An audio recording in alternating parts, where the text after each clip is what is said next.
The 12 Chairs by Ilf and Petrov, Chapter 24, The Automobile Club.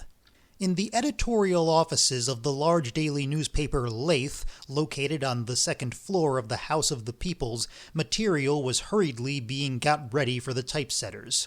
News items and articles were selected from the reserve, material which had been set up but not included in the previous number, and the number of lines occupied were counted up. Then began the daily haggling for space.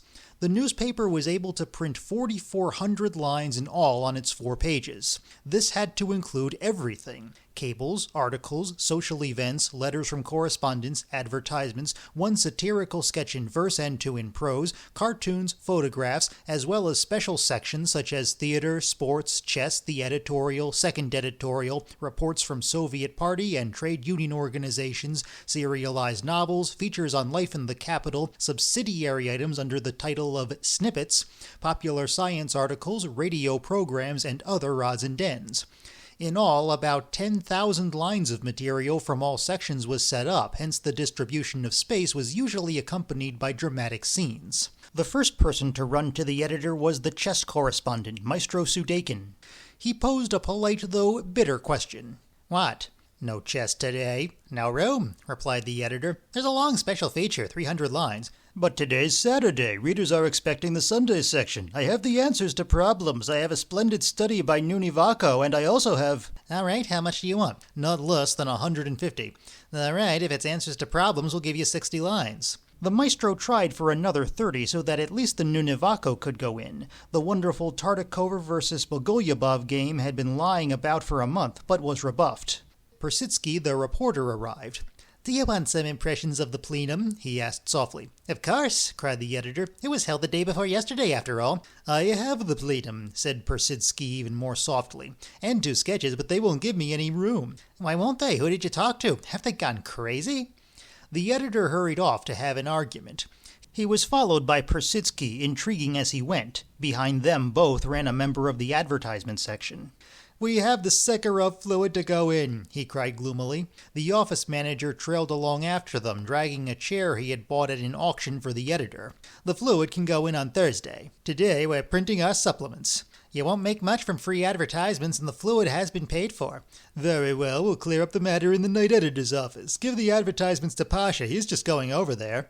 The editor sat down to read the editorial. He was immediately interrupted from that entertaining occupation. Next to arrive was the artist. "Uh-huh," said the editor. "Very good. I have a subject for a cartoon in view of the latest cable from Germany." "What about this?" said the artist. "The steel helmet and the general situation in Germany." "All right, you work something out and then show it to me." The artist went back to his department. He took a square of drawing paper and made a pencil sketch of an emaciated dog. On the dog's head he drew a German helmet with a spike. Then he turned to the wording. On the animal's body he printed the word Germany. Then he printed Danzig Corridor on its curly tail, Dreams of Revenge on its jaw, Dawes Plan on its collar, and Stresemann on its protruding tongue. In front of the dog the artist drew a picture of Poincaré holding a piece of meat in his hand. He thought of something to write on the piece of meat, but the meat was too small and the word would not fit. Anyone less quick-witted than a cartoonist would have lost his head, but without a second thought the artist drew a shape like a label of the kind found on necks of bottles near the piece of meat and wrote "French Guarantees of Security" in tiny letters inside it. So that Poincaré should not be confused with any other French statesman, he wrote the word Poincaré on his stomach. The drawing was ready. The desks of the art department were covered with foreign magazines, large-sized pairs of scissors, bottles of India ink, and whiting. Bits of photographs, a shoulder, a pair of legs, and a section of countryside lay about on the floor. There were 5 artists who scraped the photographs with Gillette razor blades to brighten them up. They also improved the contrast by touching them up with India ink and whiting, and wrote their names and the size, 3 squares, 2 columns, and so on the reverse side, since these directions are required in zincography. There was a foreign delegation sitting in the chief editor's office. The office interpreter looked into the speaker's face and, turning to the chief editor, said, Comrade Arnaud would like to know. They were discussing the running of a Soviet newspaper. While the interpreter was explaining to the chief editor what Comrade Arnaud wanted to know, Arnaud, in velvet +4s, and all the other foreigners looked curiously at a red pen with a number 86 nib which was leaning against the wall in the corner. The nib almost touched the ceiling, and the holder was as wide as an average man's body at the thickest part. It was quite possible to write with it. The nib was a real one, although it was actually bigger than a large pike. "Ha ha ho," laughed the foreigners. "Colossal!" The pen had been presented to the editorial office by a correspondence congress. Sitting on Vorobyaninov's chair, the chief editor smiled, and nodding first towards the pen and then at his guests, happily explained things to them. The clamor in the offices continued. Persitsky brought in an article by Semashko, and the editor promptly deleted the chess section from the third page. Maestro Sudekin no longer battled for Nunivako's wonderful study. He was only concerned about saving the solutions.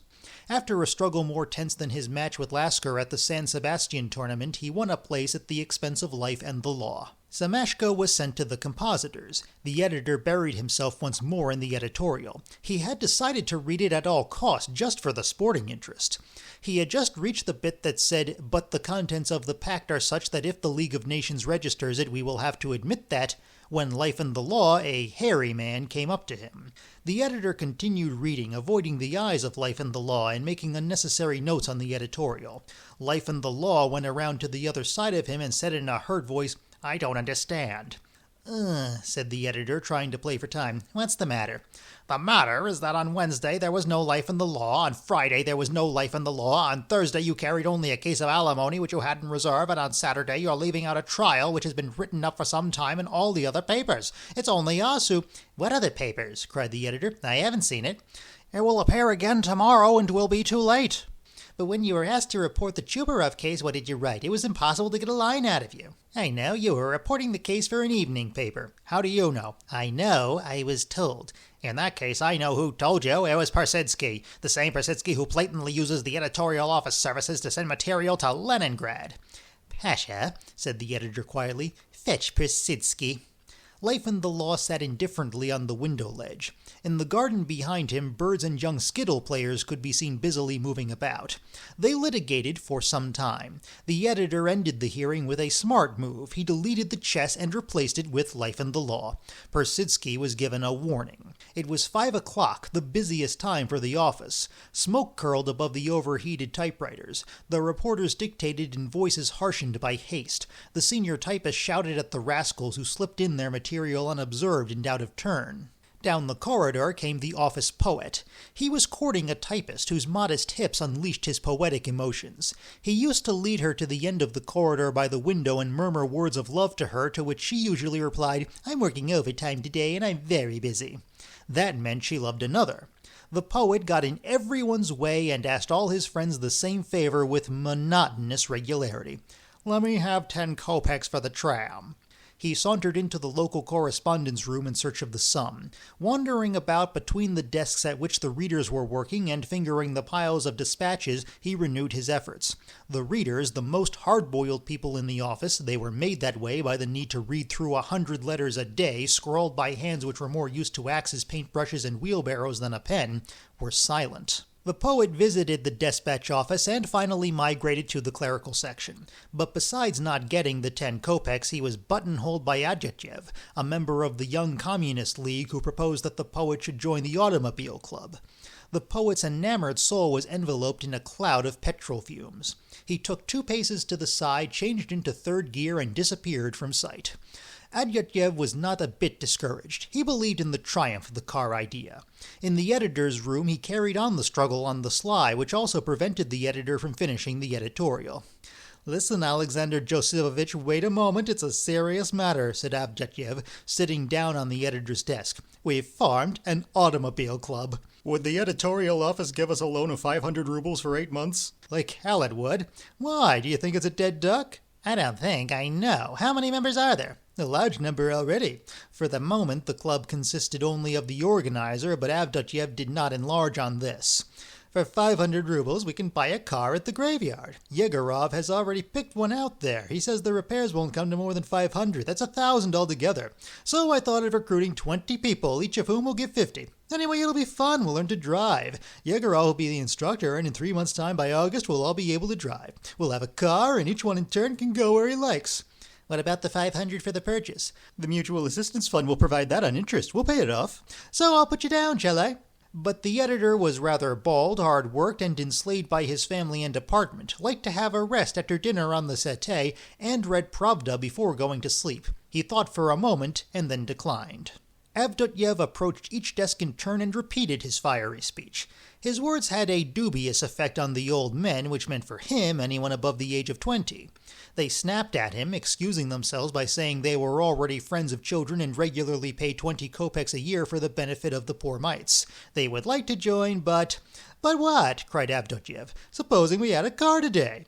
"Yes, supposing we put down a blue 6-cylinder Packard in front of you for 15 kopecks a year with petrol and oil paid for by the government."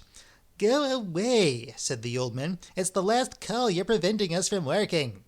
The car idea was fading and beginning to give off fumes when a champion of the new enterprise was finally found.